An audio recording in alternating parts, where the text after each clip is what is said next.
1장입니다.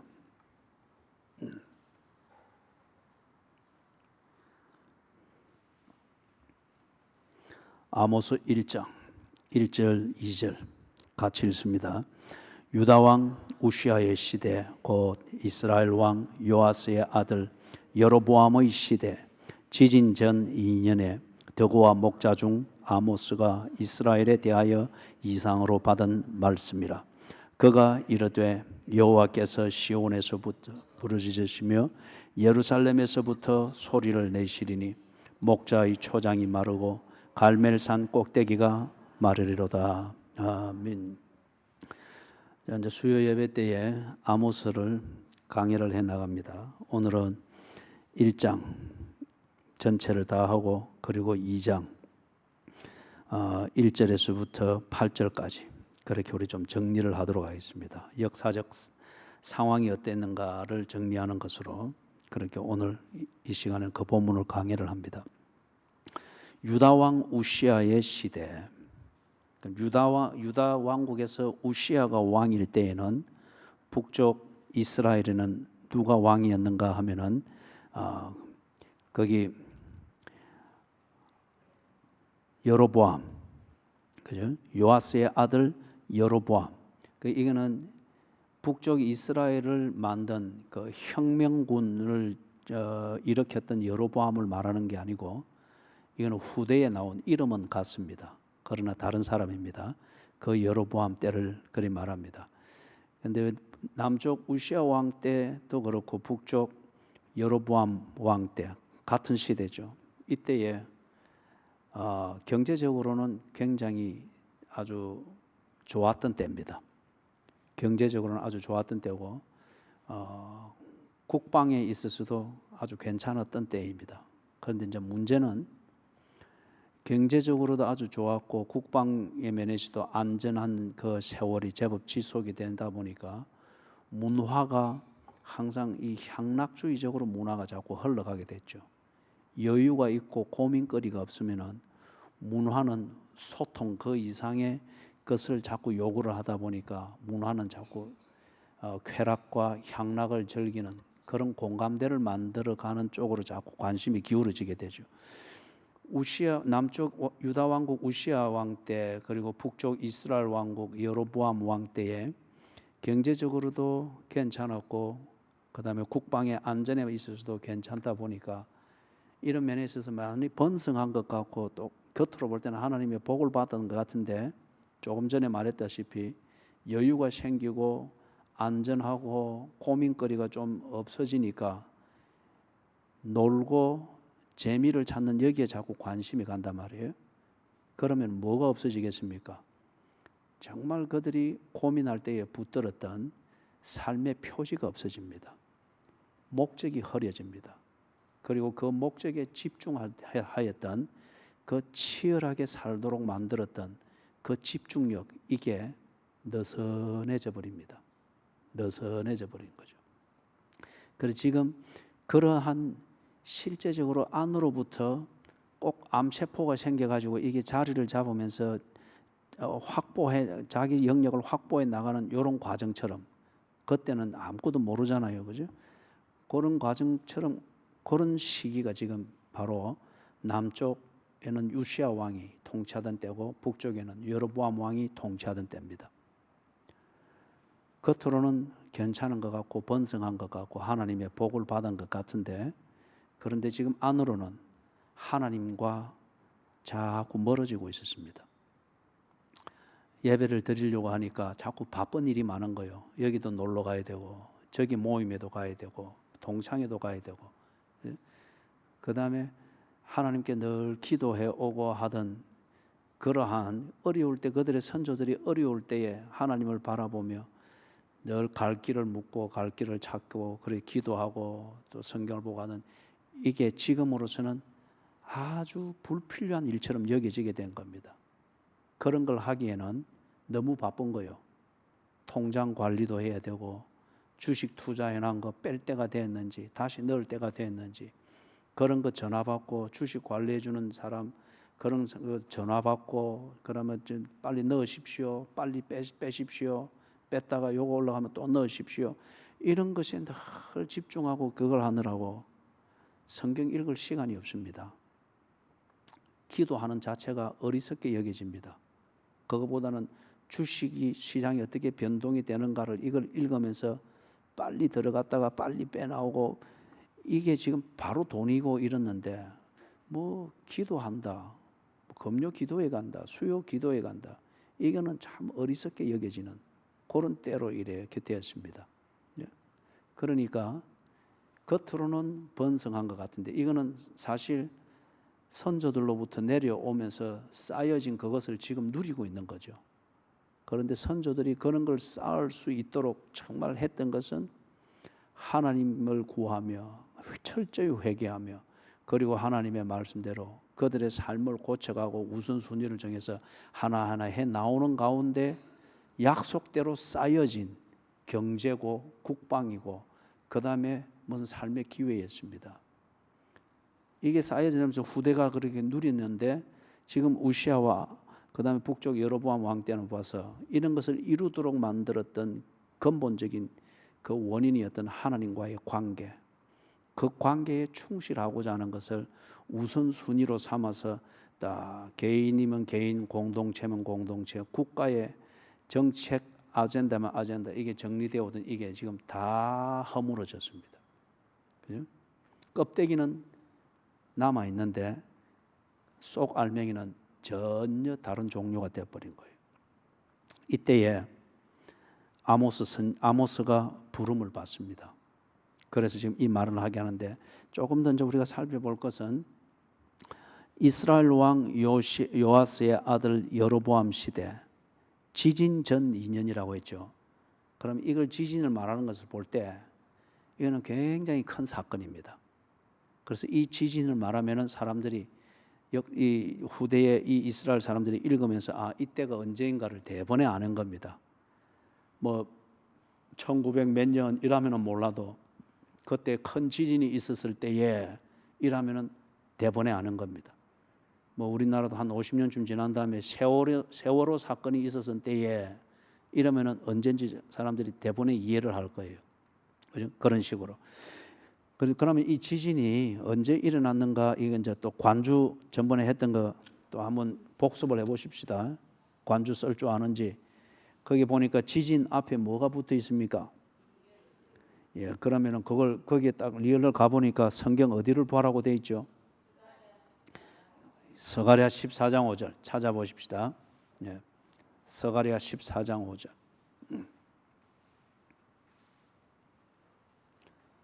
스가랴가 신약에 있습니까? 구약에 있습니까? 이 스가랴가 아직 이 신약에 있다고 생각하는 사람은 그날 아침 거문에서 만날 때 분명히 다른 줄서가 있겠죠. 스가랴 찾았어요? 예, 14장 5절 같이 읽습니다. 시작.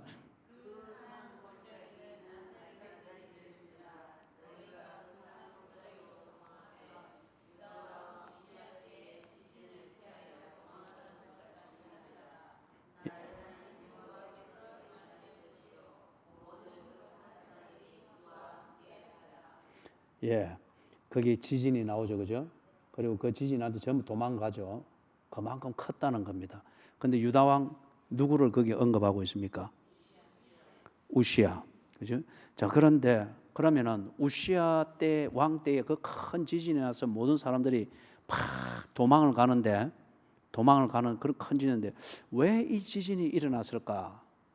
이걸 유대인의 역사학자 중에 아주 유명한 사람이 있습니다. 요세푸스라고 하는 역사학자가 있어요. 만약 여러분들이 그 요세푸스가 구체적으로 누굽니까 물으면은 저는 이런 상황에서는 어떻게 대답하면 되겠어요? 유명한 사람입니다. 그러면 되겠죠, 그죠? 유명한 역사학자가 있습니다. 이 사람이 주후 1세기 때의 사람인데 유대인인데 로마 제국을 위해서 일했습니다. 그럼 유대인의 관점에서 보면은 그 매국노죠. 지금도 우리나라에 늘 특히 이 정부에 와서 아주 심하게 자꾸 그거 하는 게 친일 논쟁이 계속 있잖아요, 그죠? 그 이전에 보수 정권 때는 또 친북 논쟁이 아주 많았는데 지금은 또 이 친일 논쟁을 가지고 자꾸 그렇게 한단 말이에요. 그것처럼 요세푸스는 유대인인데 그 당시에 주 1세기 때 로마 제국을 위해서 일했습니다. 즉 로마 제국으로 기화해가지고 로마 제국에서 일을 했습니다. 그만큼 똑똑했고 실력이 있습니다.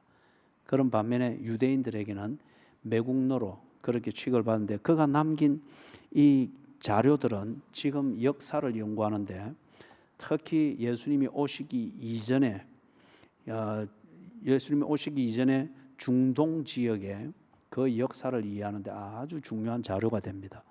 그래서 이분이 남긴 그 자료에 보면은 지금 스가랴서 14장 5절에 읽었던 그 지진에 대해서 언급을 하는데 주전 755년경에 일어난 대지진입니다.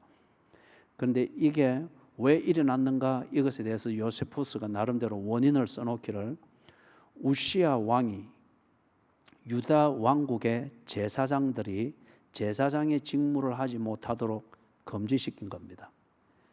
이것에 대해서 하나님이 벌을 내리셨다. 요세푸스가 그렇게 기록을 했습니다. 그래서 요세푸스의 이 역사 자료나 그 기록들은 아주 탁월하고 사실을 알 수 있는 자료가 굉장히 많지만은 때로 왜 그런 일이 일어났는가에 대한 해석을 다른 일반 사람들이 볼 때는 종교적인 관점에서 해석을 해놓으니까 역사학계에서는 이걸 신뢰할 수 있는 학문적 자료로서 인정하지 않는 경우가 있는 거예요. 왜냐하면 이렇게 주전 755년에 지진이라는 대사건이 일어난 건 사실인데 이 원인이 뭔가 그때는 뭐 지질을 하기 발달되고 이것도 아니잖아요. 이것에 대해서 요세푸스는 그 종교적 그 신학의 관점을 가지고서 히브리인들의 신학적 관점에서 볼 때 우시아가 법에 정해놓은 제사장의 직무와 제사장들이 해야 될 일을 자기 자신의 정치적 목적으로 금지시키고 그러니까 일종의 핍박을 가한 거잖아요. 이것에 대해서 하나님께서 벌을 내리신 것이다. 그렇게 해석을 해놓고 있습니다. 그런데 그러면은 이 요세푸스의 그런 해석이 터무니없는 것이다 말할 수 없는 것은 성경에서 역대상하를 기록한 사람은 에스라로 봅니다. 에스라가 그 사건에 대해서 배경에 대해서 기록을 하고 있습니다. 한번 찾아보십시다. 역대하 그 관주에도 리얼에 보니까 관주에 디커스에 보니까 뭐가 나옵니까? 역대하가 나오죠, 그죠? 역대하가 나오는데 그 관주는 지금 이 배경은 설명하는 것은 아니고 기억에 보면은 우시아의 시대에 대하여서 그래서 우시아가 누군가에 대해서 관주 거기 딱 보니까 뭐가 나와 있습니까? 기억 열왕기하 있고 그 다음에 역대하 26장 있고 그죠? 그래서 그걸 찾기 전에 열왕기 상하 역대 상하 이거는 같은 역사를 말하는 겁니다. 가령 예를 들면은 주전 1000년에서부터 주전 500년까지 가령 예를 드는 거요.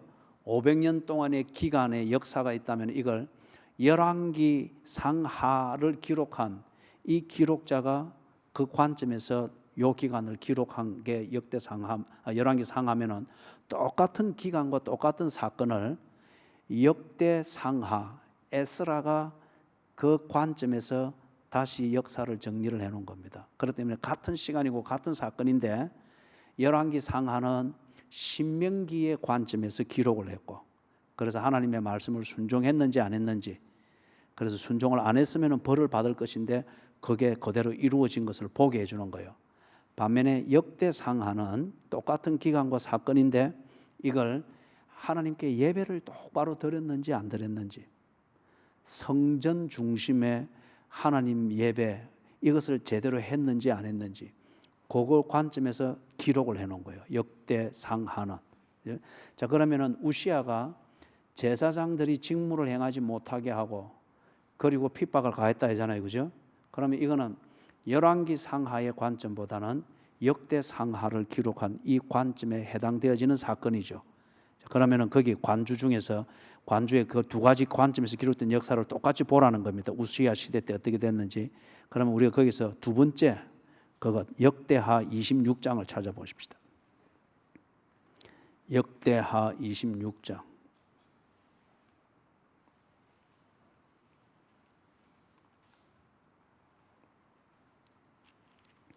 찾으셨어요? 예. 26장 1절.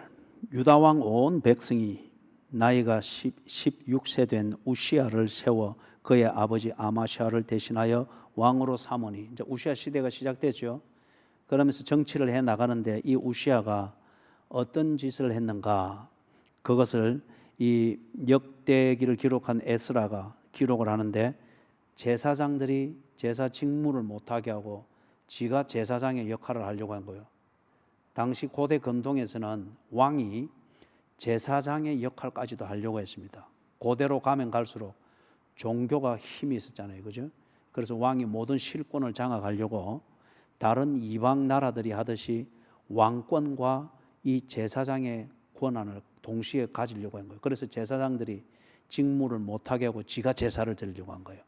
자, 그 16절에서부터 봅니다. 16절에서부터 23절. 오늘 한 절씩 교독을 합시다. 제가 한 절 읽고 여러분들 한 절 읽고. 그가 강성하여짐에, 우시야입니다. 우시야가 강성하여짐에 그의 마음이 교만하여 악을 행하여 그의 하나님 여호와께 범죄하되 곧 여호와의 성전에 들어가서 향단에 분향하려 한지라.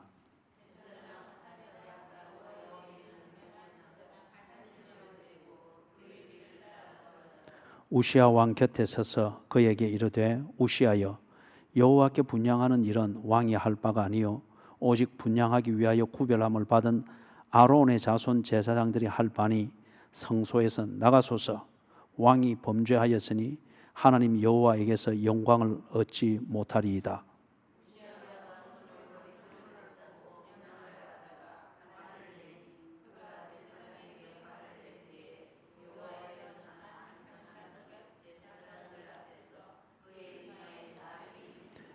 대제사장 아사랴와 모든 제사장이 왕의 이마에 나병이 생겼음을 보고 성전에서 급히 쫓아내고 여호와께서 치심으로 왕도 속히 나가니라.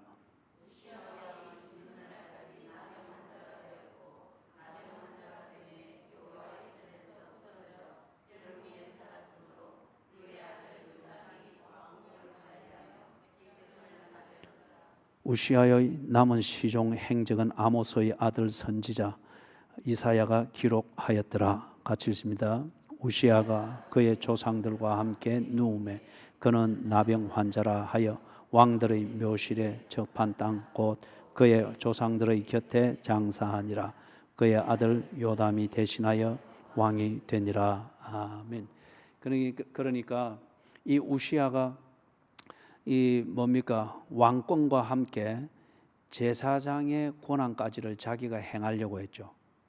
그런데 거기 제사를 행하러 들어가니까 아마샤, 당시의 대제사장인 아마샤가 거기 보니 특별히 강조한 그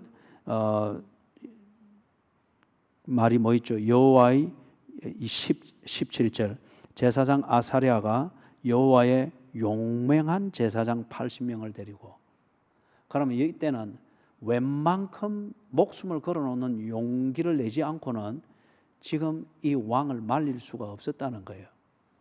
그죠? 그대로 숙청되어 버리는 거죠. 왕이 하라는 대로 하지 않으면.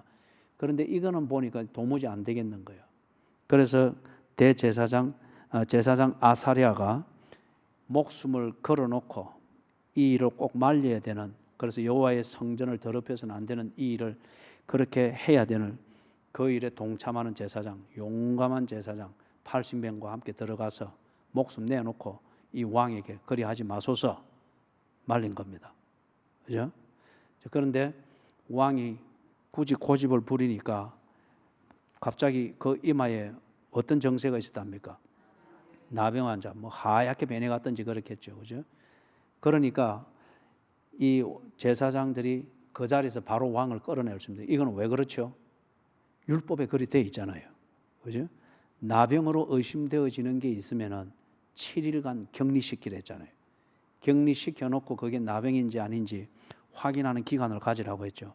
그렇기 때문에 이거는 왕이 뭐라고 하든지 간에 나병이 있는 자는 거룩한 것으로부터 쫓아내서 구별해야 될 것이 법으로 딱 되어 있으니까 제사장들이 딱 달려들어서 쫓아내게 한 겁니다. 그죠?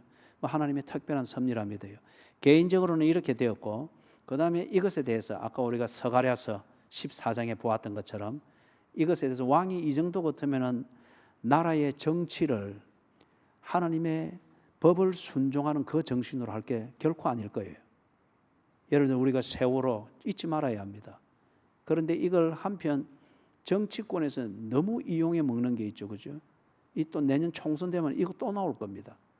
정말 이거는 그 아이들과 그 유족들을 모독하는 거죠. 그죠? 위로해 주는 척하면서 모독하는 거죠. 그것처럼 이 우시아가 뭡니까? 하나님의 법을 절대 순종하지 않습니다. 반면에 하나님의 법을 순종하는 척 생색을 내면서 지 왕권을 강화시키고 독재를 강화시킨단 말이에요. 이거에 대해서 백성들이 어찌할 줄을 못합니다. 그냥 이용하면 이용하는 대로 또 그렇게 우리 선거 때보다 그거 보면은 참 백성된 내 자체가 불쌍하잖아요, 그죠? 북풍, 총풍, 세월호풍, 무슨 풍 이걸 다 선거를 위해서 정치가 이용해 먹으니까 정말 정신이 없어지고 반면에 조금 어중간한 지도자들이든지 말 그대로 백성들은 그냥 오도되거나 아니면은 아는 사람은 알지만은 힘이 없으니까 그냥 당하고만 있는 어떤 이런 것, 그래서 분통 터지고 하는 이런 게 있잖아요, 그죠? 우시아가 이런 식으로 했단 말이에요. 하나님의 법을 순종하는 것 아닙니다. 그러나 하나님의 법을 힘으로 이용을 해서 지 왕권을 강화시키는 것에 이용을 해먹는 거예요. 그러면은 표면적으로 볼 때는 그 시대에도 제사가 드려지고 있습니다. 성전에서 제사가 행해지고 있습니다. 그러나 이건 왕이 이용해 먹고 있는 거예요. 이걸 제사장들도 못 말립니다. 힘이 없으니까. 백성들은 더더구나 못 말리고 오히려 왕이 신령한 것처럼 보이면서 따라가는 거죠. 하나님께서 천지를 뒤집어 놔 버렸습니다. 그리고 그게 지진이라는 겁니다. 지진의 사건. 그리하고 우시아는 나병 환자로서 딱 격리가 되어져 버립니다. 되어버리고 지진이라는 이 사건을 통해서는 이 백성들에게 여호와가 여전히 살아있고 하나님의 법을 진심으로 순종하는 것, 정치가 이용해 먹는 그 프레임, 그 구조 안에서 이리 춤추는 게 아니고 정말 하나님의 심정을 알고 그 하나님의 마음에서 율법을 다시금 새기고 예배를 드리고 어떤 이것에 대해서 경종을 딱 울리는 사건이었죠. 그렇기 때문에 여기 여로보암 시대 지진이 일어나기 전 2년에 아모스가 선지자로 부름을 받았습니다. 아모스의 고향은 드고아. 이거는 예루살렘에서 조금 남쪽으로 내려오면 드고아인데 크로스웨이를 하신 분들은 이걸 잘 알죠. 크로스웨이 상권 맨 마지막에 아모스를 다루었죠. 거기서 아모스는 유대 땅 사람인데 유다 왕국 사람인데 북쪽으로 올라가 가지고 예루살렘 바로 북쪽 위에 있는 베델에 가서 하나님이 부르신 그 소명을 따라서 이 말씀을 증거하는 사명에 충실하였습니다. 유다 왕국 사람인데 북쪽 이스라엘에 가가지고 북쪽 이스라엘의 이 상황, 정말 순진한 백성들은 오도되었고 어중간한 지도자는 알되 힘이 없고 아니면은 용기가 없어서 그냥 저러면 안 되는데 소리만 질렀지 아무 행동을 하지 못하고, 그리고 알고 힘이 있는 자들은 자기 힘을 위해서 교묘하게 이것을 이용해 먹고 있단 말이에요. 그래서 이것에 대해서 하나님께서 어떤 심정을 가지고 있으며 이리 되면은 너희들이 어떻게 될 것이다 하는 것을 북쪽 이스라엘에 가서 아모스가 말씀을 전가합니다. 아모스의 직업이 뭡니까? 목동입니다. 목동. 이때 말하는 목동은 지금 뉴질랜드나 호주처럼 수백 마리의 양들을 몰고 다니면서 또 다 바이올린 캐사고 거기다가 육포 먹으면서 치즈 먹으면서 이런 낭만스러운 면이 있는 게 아닌 아주 3D의 직업 중에 하나입니다. 아주 서민의 직업 중에 하나예요. 자, 그런데 이 아모스가 하나님의 부름을 받습니다. 그죠? 이 탁월한 80명의 제사장 중에 누가 부름을 받은 것도 아니고, 그 다음에 뭐 정의감으로서 뭐 지가 쏟고 있는 줄도 모르고 늘 뭐 쓴 거 그런 뭐 열정만 넘치는 사람도 아니고, 충실하게 자기 일상에 집중하고 있으면서, 그러나 자기 일상 속에서 아모스는 분명히 그 심중에 하나님과 대화하는 사람인 게 분명합니다. 그 일상이 하나님 중심으로 살아가는 사람인 게 분명합니다. 그래서 그 신실함, 순수함, 이것을 보고 하나님이 부르셨습니다. 그 예 중에 하나가 예수님이 빌립이 전도한 사람이 있죠. 빌립이 전도한 사람이 누굽니까? 나다나엘. 나다나엘을 전도를 했을 때 예수님께서 나다나엘 아직 새가족부 공부도 안 하고 수료도 안 했는데 나다나엘의 그 딱 심지를 알아보잖아요. 뭐라 그랬습니까? 그죠? 나다나엘이 오기 전에 이미 예수님이 나다나엘을 보고 계셨습니다. 무화과나무 아래, 그때 말하는 무화과나무 아래에 앉아 있다고 하는 것은 지극히 서민적인 삶입니다. 지극히 서민적인 삶, 그죠? 그거는 뭐 가진 게 있는 것도 아니고 직업이 특별하게 높은 것도 아니고, 그렇게 해서 늘 뭐 감람나무를 먹으면서 뭐 머리를 씻고 이런 게 아니고, 무화과나무 아래 앉아 있다, 이 모습은 지극히 서민적이고 평민하고 하루 벌어 하루 먹어야 되는 이런 삶인 거예요. 그런 속에 있으나 그런 서민의 군중 속에서 아무 드러나는 것 없이 일상을 사는 사람이나 예수님은 다 보고 계셨다는 거예요. 그래서 네가 무화과나무 아래 앉았을 때 내가 너를 보았노라. 그러면서 그 사람의 심지를 뭐라고 평가했죠? 그 속에 간사함이 없도다. 그죠? 그래서 이 나다나엘이 예수님의 12 제자 중에 한 명이 되죠. 뒤에 아마 바돌로메라는 이름으로 나올 거예요. 그리고 예수를 위해서 순교합니다. 정말 그 속에 간사함이 없죠. 그죠?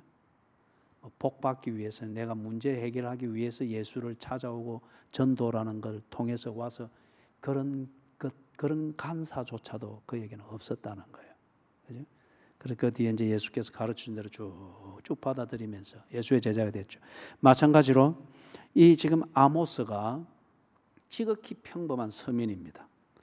그리고 하루 벌어 하루 먹는, 그리고 그 속에서 새벽 기도한 대로, 때로는 자기가 성경 읽은 대로, 때로는 주일날 교회 가서 설교를 듣고 감동을 받은 대로, 아니면은 양심의 가책을 받은 대로 그것이 하나님의 말씀인 줄 알고 그렇게 살려고 아둥바둥 최선을 다하며 사는데, 무화과나무 아래 앉아있는 나다나엘이 그 속에 간사함을 없는 걸 보고 제자로 선택하듯 하나님께서 이 아모스를 선택했습니다. 그리고 네가 가서 저 풍전등화와 같은, 그러나 알지 못하고 있는 저 이스라엘에게 네가 이 말을 전해라. 부름을 받아서 그렇게 간 겁니다. 그런데 보면은 3절에서부터 2장 3절까지 여기 보면은 이스라엘 주변의 나라들에 대하여서 아모스가 예언을 하죠. 설교를 하죠. 어떤 주제인가 하면은 그들이 다 벌을 받아, 하나님께 심한 벌을 받을 것을 말합니다. 다메섹은 위에 아람이고, 그리고 6절에 나오는 가사에서부터 그 6절, 7절, 8절 이거는 그 블레셋에 대한 것이고, 블레셋 중에서도 가사는 가장 상업적이고 가장 물자 왕래가 왕성한 도시입니다. 그 다음에 9절, 10절 이것은 두로, 레바논이죠. 이 두로가 다윗 왕 때로부터 두로의 왕 히람이 굉장히 좋은 관계에 있었잖아요. 그리고 솔로몬이 성전을 지을 때는 백향목을 제공을 해주고 노동력을 보냈고, 그래서 언약을 맺은 그거잖아요. 그죠? 근데 이게 뒤에 와서 지금 두로가 그걸 어겼다는 겁니다. 그리고 11절에서부터 11절, 12절 여기는 에돔. 에돔은 지금 저쪽 그 이스라엘이 출애굽에서 나올 때에 저쪽 사해 밑으로 지나서 동편으로 왔을 때 제일 먼저 만났던 게 에돔이었잖아요. 그러면 그 위에가 모압이고 그 다음 더 나가서 암몬, 그리고 암몬 들어가기 전에 모압에서 요단강 건너서 딱 가나안 땅으로 들어왔거든요.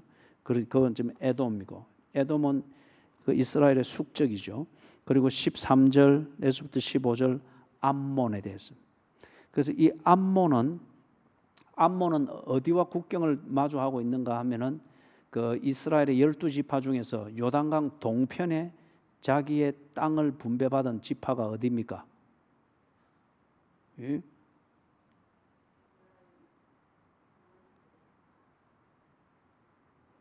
예?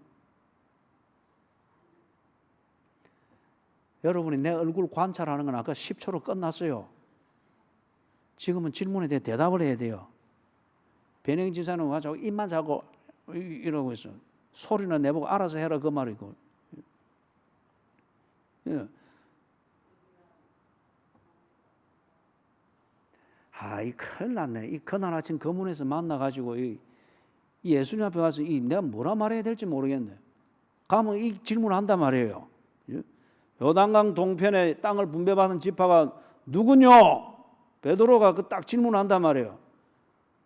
그런데 그냥 눈만 멀뚱멀뚱하고 이래 있으면은, 그럼 내가 분리 나가지고 그러면은, 저 목사님 뭐 했노? 커스웨이도 하고 통근 동극도 하고 뭐 이래 하고 했는데 뭐 예배 시간에 조는 사람도 없고 이래 막 자랑도 하고 막 자부심도 가지고 했는데 이 순엉터리네. 이거 왜 되겠습니까? 다시 한 번 더 질문할게요. 요단강 동편에서 서쪽으로 들어가기 전에 여호수아에게 와가지고 이 땅을 우리에게 주소서 요청했죠. 그래서 여호수아가 조건을 걸었죠. 서쪽 편을 다 점령할 때까지 너희들이 전쟁에 참여해야 된다. 그래 하면 이것을 준다. 그러니까 자기의 자녀들은 다 거기에 두고 20세 이상 남자들은 서쪽으로 같이 갔죠.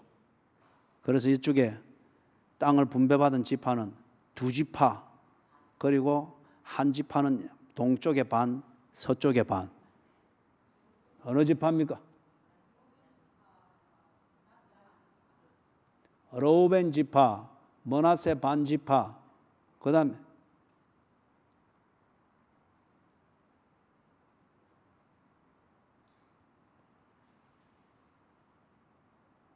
다음에 갓이죠. 여러분들이 모르고 헤매니까 나도 지금 이제 헤매려고 그래요. 확실히 우리는 지금 같은 교회에 소속된 공동체가 맞습니다. 그죠? 므낫세, 르우벤, 갓, 그 다음에 므낫세 반지파, 그 다음에 므낫세 또 반, 나머지 반은 서쪽 편에 그쪽에 그 이스라엘 평원 그쪽을 받고 그 바로 밑에 에브라임이 과수 농사가 아주 좋은 그 땅을 딱 분배받았잖아요. 그죠? 근데 이리 헤맬 때 같이 헤매는 이거는 좋은 동지의식이 아닙니다. 예. 예. 뭐 그래도 우리가 빌립보서 2장 1절, 2절, 3절, 4절에 있는 것처럼 같은 마음을 품고 같은 뜻을 가지고 같은 목적을 가지고 뭐 이리 헤매 뭐 그래 됐습니다. 그죠? 예.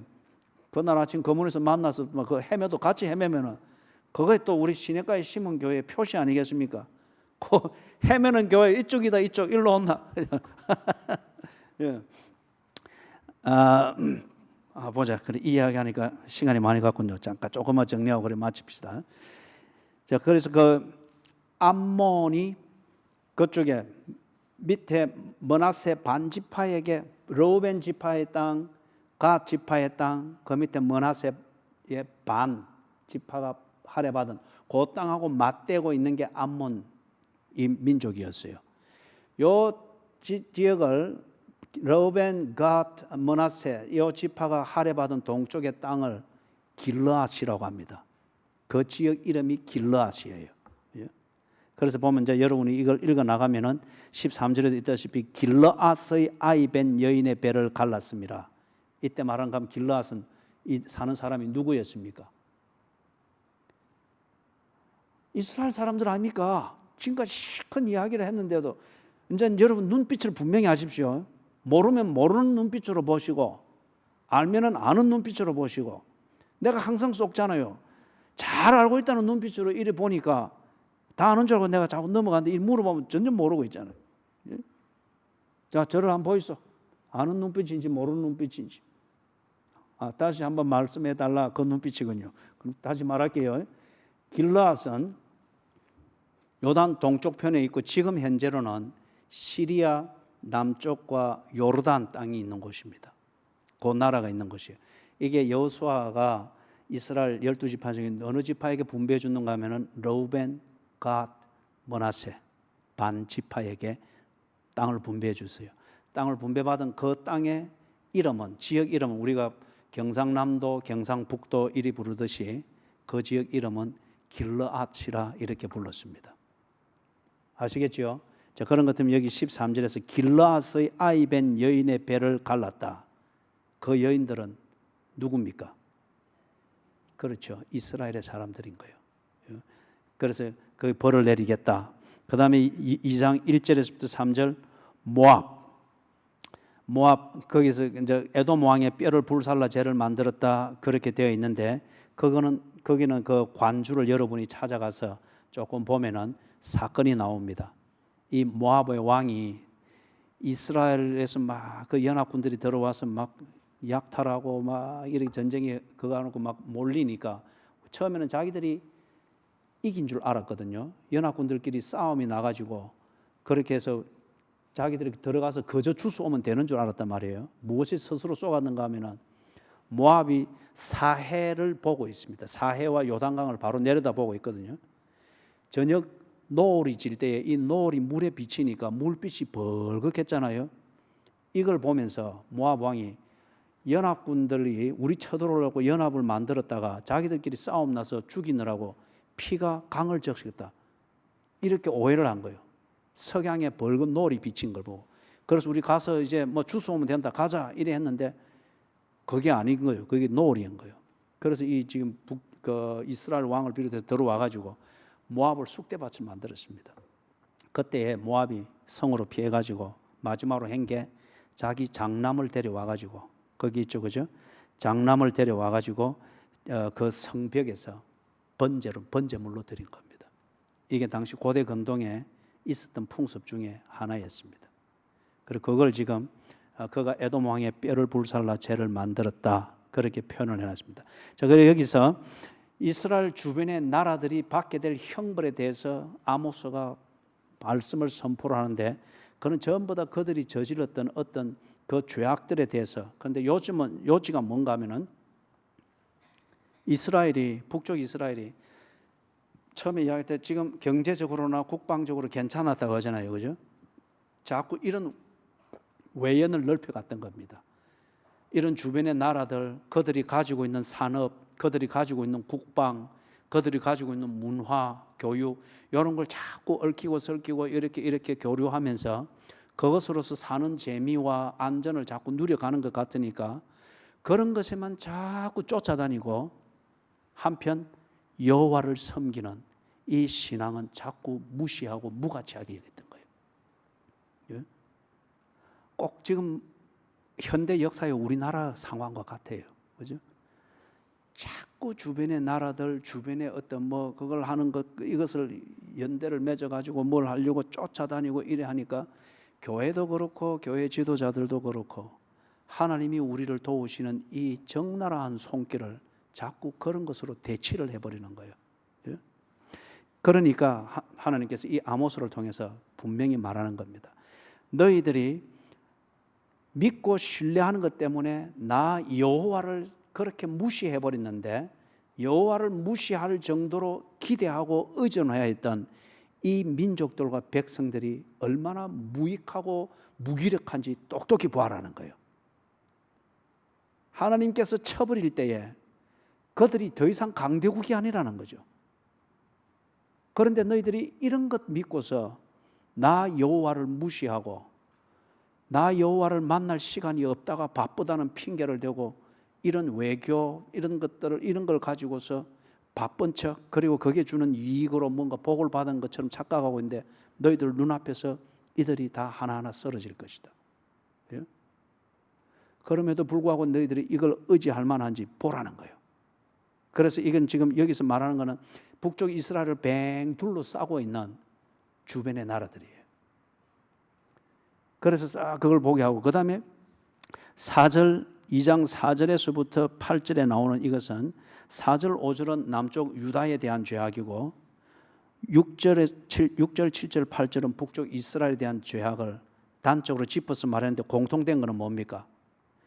하나님과의 관계에 있어서 불성실한 이것을 지적을 합니다. 앞에 이스라엘을 둘러싸고 있는 이 여러 나라들의 죄악은 정치적인 죄악이나 아니면은 이스라엘에게 대하여서 행한 배은망덕하고 부도덕하고 잔혹한 이 범죄에 대해서 하나님이 벌하겠다는 거예요. 그래 하는 목적은 이스라엘이 하나님을 무시할 정도로 그것을 의지하는데 그럴 만한 가치가 있는가 보라는 이 의미에서 벌하겠다는 거고, 반면에 유다와 이스라엘에 대한 죄악을 지적하는데 이것은 하나님과의 관계에 있어서 네가 그러면 되나? 네가 하나님의 백성으로서 그런 식으로 처신하면 되나? 어떤 도덕적 죄악 하나를 지적하기 전에 근본적으로 네가 하나님의 백성답지 못하다, 그걸 지금 지적을 하고 있는 거예요. 차원이 전혀 다르죠. 그죠? 차원이. 그래서 이걸 4절 5절에서는 유다의 이 죄를 지적을 하고, 그 다음에 6절 7절 8절에서 그들이 하고 있는 이 죄악상을 보여주고 난 다음 9절 이하에서부터 그 실상을 자세하게 아모스가 풀어가게 될 것입니다. 그래서 이것은 우리가 다음 주 수요일부터 해나가도록 그렇게 하겠습니다. 그래서 오늘 이걸 통해서 딱 메시지, 내가 어느 곳에 있든지 예수님이 나다나엘을 보고 인정하고 계셨던 것처럼 내가 어느 곳에 있든지 하나님 앞에서 신실하도록 하십시다. 하나님은 우리의 외모뿐만 아니고 우리의 속을 살피십니다. 신뢰할 자를 반드시 신뢰하십니다. 그죠? 목동이든 사무실에서 일하든 3D에 일을 하든 공장에서 일을 하든 어디 바깥에서 일을 하든 그것 자체를 두고서 탄식하거나 아니면은 그런 직업이 요구하는 처세술로 전락되지 말고, 내가 어떤 종류의 직업을 가지고 일을 하고 어디에 있든지 하나님의 사람인 것을 잊지 말고 하나님 중심으로 처신하도록 하십시다. 하나님이 딱 보고 부르십니다. 그 다음에 두 번째,